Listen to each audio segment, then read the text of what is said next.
ദൈവത്തിന് മഹത്വം ഉണ്ടാവട്ടെ. ഞാൻ ഒരു വാതിലിനെ കുറിച്ച് ഒന്ന് രണ്ട് കാര്യം പറഞ്ഞിട്ട് ഞാനങ്ങോട്ട് മാറാം. Praise the Lord. പ്രാർത്ഥനയിൽ ഉറ്റിപ്പിൻ, സ്തോത്രത്തോടെ അതിൽ ജാഗരിപ്പിൻ. എനിക്ക് ബന്ധനകരമായ ക്രിസ്തുവിൻ്റെ മർമ്മം പ്രസ്താവിപ്പാൻ തക്കവണ്ണം ദൈവം ഞങ്ങൾക്ക് വചനത്തിൻ്റെ വാതിൽ തുറന്നു തന്നിരിക്കുന്നു. ഈ ചിലവര് പ്രവാചകന്മാർ പറയും വാതിനൊക്കെ വേണ്ടി വാതിൽ തുറന്നു. ഞാൻ നോക്കിയപ്പോൾ ഭൗതികത്തിൻ്റെ ഒരു വാതിൽ ഞാൻ കാണുന്നില്ല. ഭൗതികത്തിൻ്റെ ഒരു വാതിലും ബൈബിളിൽ ഞാൻ കാണുന്നില്ല. എന്നാൽ പ്രവാചകൻ പറയും നിനക്ക് വേണ്ടി വാതിൽ തുറന്നിരിക്കുന്നു. ഒന്ന് രണ്ട് വാതിലിനെ കുറിച്ച് നമുക്ക് ചിന്തിക്കാം. ലേഖനത്തിന് 4:3 എന്താ പറഞ്ഞിരിക്കുന്നത്? വചനത്തിന്റെ വാതിൽ. എന്ത് തുറന്നെന്നാ? വചനത്തിന്റെ വാതിൽ നിനക്ക് തുറന്നിരിക്കുന്നു. 2 കൊരിന്ത്യർ 2:12 കർത്താവിന്റെ പ്രവൃത്തിക്കായി നിനക്ക് വാതിൽ തുറന്നിരിക്കുന്നതാണ്. ഒന്ന് വായിച്ചേ. എന്നാൽ ഞാൻ ക്രിസ്തുവിന്റെ സുവിശേഷം അറിയിപ്പാൻ ത്രോവാസിൽ വന്നാലേ കർത്താവിന്റെ പ്രവൃത്തിക്കായി എനിക്ക് ഒരു വാതിൽ തുറന്നു കിട്ടിയപ്പോൾ. നോക്ക്, കർത്താവിന്റെ പ്രവൃത്തിക്കായി വാതിൽ തുറക്കും. സുവിശേഷ പ്രവൃത്തിക്കായി, സുവിശേഷം പറയുവാൻ, സുവിശേഷ വേലയ്ക്ക് വേണ്ടി നിനക്ക് വാതിൽ തുറക്കും. അപ്പൊ ഇവിടെ എന്താ പറഞ്ഞിരിക്കുന്നത്? കർത്താവിന്റെ പ്രവൃത്തിക്ക് വേണ്ടി. പക്ഷെ അവിടെ വാതിൽ തുറന്നെങ്കിലും അപ്പോസ്തലന് എന്ത് ചെയ്യാൻ വേണ്ടി പറ്റിയില്ല. ഒന്ന് വായിച്ചേ താഴോട്ട്. എന്റെ സഹോദരനായ തീത്തോസിനെ കാണാഞ്ഞിട്ട് മനസ്സിൽ സ്വസ്ഥതയില്ലായകയാൽ ഞാൻ അവരോട് യാത്ര പറഞ്ഞ് മക്കദോന്യയ്ക്ക് പുറപ്പെട്ടു. വാതിൽ തുറന്നു കിട്ടിയാലും സുവിശേഷം പറയണമെങ്കിൽ സമാധാനം ഉണ്ടായിരിക്കണം. സമാധാനമില്ലെങ്കിൽ പറയാൻ വേണ്ടി പറ്റുമോ? താൻ തൻ്റെ കൂട്ടുവേലക്കാരനെ കാണാഞ്ഞിട്ട് സ്വസ്ഥതയില്ലാതെ താൻ ആ സ്ഥലം വിട്ടുപോകേണ്ടി വന്നു. പറഞ്ഞാട്ടോ. അപ്പൊ അവിടെ സുവിശേഷത്തിന് വേണ്ടി, ആ ദേശത്തിന് വേണ്ടി, ആ ദേശത്തിൽ ദൈവം വാതിൽ തുറന്നപ്പോൾ പൗലോസിന് അവിടെ സ്വസ്ഥതയില്ലാത്തത് കൊണ്ട് അവിടെ നിൽപ്പാൻ പറ്റിയില്ല. ഇനി അടുത്തത് വെളിപ്പാട് പുസ്തകം 3-ാം അധ്യായം അതിൻ്റെ 8-ാമത്തെ വാക്യം ഒന്ന് വായിക്കാം. നമുക്കൊരു വാതിൽ തുറന്നാൽ, ദൈവം തുറന്നാൽ അത് അടയ്പ്പാൻ പറ്റത്തില്ല. ഞാൻ നിന്റെ പ്രവൃത്തി അറിയുന്നു. ഇതാ ഞാൻ നിന്റെ മുമ്പിൽ ഒരു വാതിൽ തുറന്നിരിക്കുന്നു. പ്രിയ സഹോദര, നിന്റെ പ്രവൃത്തി കണ്ടിട്ടാണ് നിനക്ക് വേണ്ടി ദൈവം വാതിൽ തുറക്കുന്നത്. പറഞ്ഞാട്ടോ, നീ ചെയ്യുന്ന പ്രവൃത്തി കണ്ട് നീ ഇപ്പം നിനക്ക് കിട്ടുന്നതിൻ്റെ ഒരു നന്മ ദൈവവേലയ്ക്ക് വേണ്ടി കൊടുക്കുന്നെന്ന് വെച്ചോ, ആ പ്രവൃത്തി ആര് കാണുന്നു? ദൈവം കാണുന്നു. ഏത് പ്രവൃത്തി ആയിക്കോട്ടെ, നിന്റെ പ്രവൃത്തി കണ്ടു. വായിച്ചായിരുന്നു ഒന്നുകൂടെ. ഞാൻ നിന്റെ പ്രവൃത്തി അറിയുന്നു. ഇതാ ഞാൻ നിന്റെ മുമ്പിൽ ഒരു വാതിൽ തുറന്നു വെച്ചിരിക്കുന്നു. അത് ആർക്കും അടച്ചുകൂടാ. ഭൗതികത്തിന്റെ വാതിലായിക്കോട്ടെ, ഒരു വാതിൽ നിനക്ക് തുറന്നാൽ ഒരു അന്ധകാര ശക്തിക്കോ, ഒരു പൈശാചിക ശക്തിക്കോ, ഒരു പാരമ്പര്യ ശക്തിക്കോ അത് അടയ്ക്കാൻ സാധിക്കത്തില്ലെന്ന് യേശു ക്രിസ്തുവിന്റെ നാമത്തിൽ ഞാൻ പറയുകയാണ്. നിനക്ക് വേണ്ടി ദൈവം വാതിൽ തുറന്നിരിക്കുകയാണ്. കർത്താവിന്റെ ദാസനെ, ഏത് രീതിയിലോ നിനക്ക് വേണ്ടി ദൈവം ഒരു വാതിൽ തുറന്നു വെച്ചിരിക്കുകയാണ്. ദൈവം വാതിൽ തുറന്നിരിക്കുകയാണ്. താഴോട്ട് വായിച്ച്. അതാർക്കും അടച്ചുകൂടാ. നിനക്ക് അല്പമേ ശക്തിയുള്ളൂവെങ്കിലും നീ എന്റെ വചനം കാത്തു. നോക്ക്, നിന്റെ പ്രവൃത്തി ദൈവം അറിയുന്നു.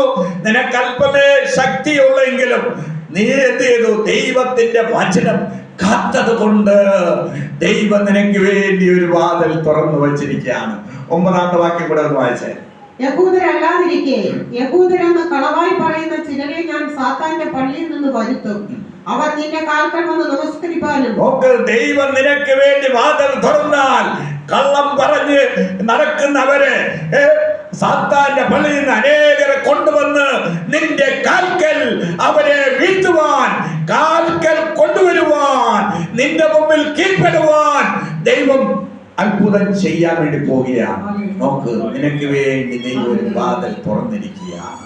അനേകരെ സാത്താന്റെ പള്ളിക്കാർ അനേകരെ നിന്റെ മുമ്പിൽ കൊണ്ടുവന്ന് നിന്റെ കാൽക്കൽ കാൽക്കൽ എന്താ പറഞ്ഞിരിക്കുന്നത്? ഞാൻ സാത്താന്റെ പടയിൽ നിന്ന് വരുത്തും. അവൻ നിന്റെ കാൽക്കൽ വന്ന് നമസ്കരിപ്പാനും ഞാൻ നിന്നെ സ്നേഹിച്ചു എന്ന് അറിവാനും സംഗതി വരും. ഓക്കെ, കാൽക്കൽ കൊണ്ടുവരും, കാൽ നമസ്കരിക്കും, പിന്നെ യേശു ദൈവം നിന്നെ സ്നേഹിച്ചെന്ന് മനസ്സിലാക്കി കൊടുക്കും. Praise the Lord. ദൈവം സ്നേഹിക്കുന്നെന്ന് എന്ത് ചെയ്തും മനസ്സിലാക്കി കൊടുക്കും. ഒരു വാക്യം കൂടെ അതിൽ വായിച്ചിട്ട് ഞാൻ അവിടെ നിർത്താൻ വേണ്ടി പോവുകയാണ്. 1 കൊരിന്ത്യർ 16:9. പ്രിയ സഹോദര, ദൈവം വാതിൽ തുറക്കുമ്പോൾ എതിരാളികൾ അനേകരുണ്ടാകും. മനസ്സിലായിക്കോണം. വായിച്ചേ.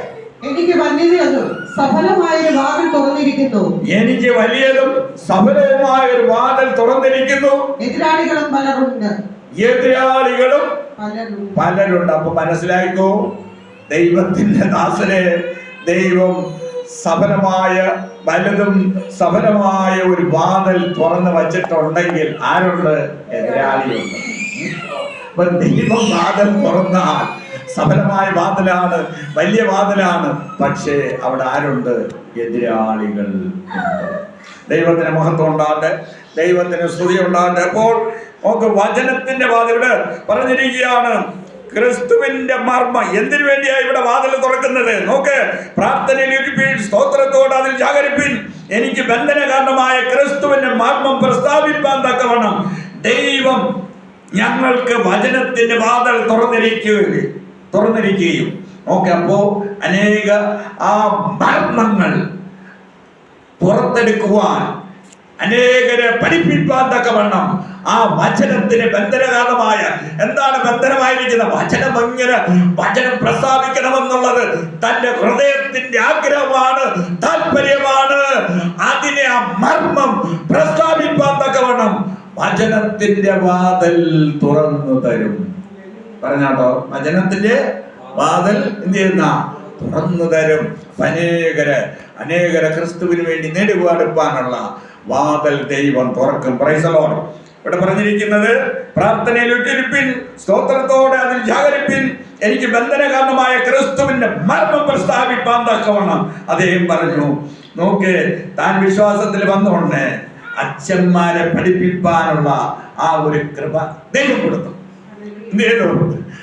അത് ദൈവം കൊടുക്കുന്നതാ. അച്ഛന്മാരെ പഠിപ്പിക്കണമെന്ന് വെച്ചാൽ സാധാരണ നടക്കുമോ? അപ്പോ അതെല്ലാം ദൈവത്തിന്റെ കൃപയാണ്. ഇവിടെ പറഞ്ഞിരിക്കുന്നത് എന്താണ്? മർമ്മം ദൈവം വെളിപ്പെടുത്തി കൊടുക്കും. അതിന്റെ വാതിൽ ദൈവം തുറന്നിരിക്കുകയാണ്. Praise the Lord. നോക്ക്, ക്രിസ്തുവിന്റെ മർമ്മം പ്രസ്താവിപ്പാൻ തക്കവണ്ണം ദൈവം ഞങ്ങൾക്ക് വചനത്തിന്റെ വാതിൽ തുറന്നു തരികയും ഞാൻ സംസാരിക്കും വേണ്ടി വണ്ണം അതിനെ വെളിപ്പെടുത്തുകയും ചെയ്യേണ്ടതിന് ഞങ്ങൾക്ക് വേണ്ടി പ്രാർത്ഥിക്കും. അപ്പൊ എന്ത് ചെയ്യണം? ദൈവദാസന് വചനം പ്രസ്താവിപ്പാൻ തക്കവണ്ണം, മർമ്മം വെളിപ്പെടുത്താൻ തക്കവണ്ണം നിങ്ങൾ പ്രാർത്ഥിക്കണം. ഈ വചനങ്ങളാൽ ദൈവം നമ്മെ അനുഗ്രഹിക്കട്ടെ. എനിക്ക് അവസരം തന്ന ദൈവദാസനും ദൈവസഭയ്ക്ക് ഞാൻ നന്ദി പറഞ്ഞുകൊണ്ടിരിക്കുകയാണ്.